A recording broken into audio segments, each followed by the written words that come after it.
દર્શક મિત્રો, ચંચુપાદ ન્યૂઝ લઈને આવ્યું છે એક મહત્ત્વના સમાચાર આપની સમક્ષ. જુઓ, પત્રકાર જગતને હચમચાવી નાખે એવો ઘટસ્ફોટ થવા જઈ રહ્યો છે. સુરેન્દ્રનગર બી ડિવિઝન પોલીસ કાયમ અને મોટા ભાગે ફરિયાદીને જ આરોપી બનાવતી હોય એવો કિસ્સો ફરીથી સામે આવ્યો છે. અગાઉ એક પત્રકાર ઉપર એક ડૉક્ટર અને પિતાએ અને ભાઈએ કરેલ હુમલાનો એક ફરીથી એ જ કિસ્સો સામે આવ્યો છે. એક મુસ્લિમ યુવક ઉપર આ જ ડૉક્ટરે અને પિતાએ અને ભાઈએ હુમલો કર્યો, જેના સીસીટીવી સામે આવ્યા છે.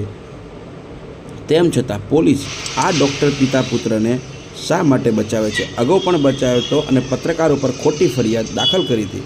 શું કોના કહેવાથી, કોના દબાણથી આ ફરિયાદ થઈ હતી અને હાલ પણ કોના દબાણથી, કોના કહેવાથી કેટલું સેટિંગ કરીને આ ડૉક્ટર પિતા પુત્રને એના ભાઈને બચાવવામાં આવે છે? જુઓ, એક સાથે 6 જણા એક મુસ્લિમ આરોપી જેને બનાવવાની કોશિશ થાય છે એને મારે છે. તેમ છતાં પોલીસને આ સીસીટીવીના ફૂટેજ દેખાતા નથી.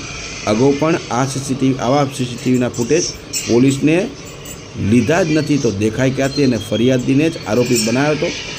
જુઓ, ચંચુપાદ ન્યૂઝ પ્રવીણ પરમાર સાથે જોતા રહો. સબસ્ક્રાઈબ, લાઇક અને શેર કરવાનું ભૂલશો નહીં. આવા જ એક્સક્લુઝિવ સમાચાર જોવા માટે અમારી ચેનલ સાથે જોડાઓ.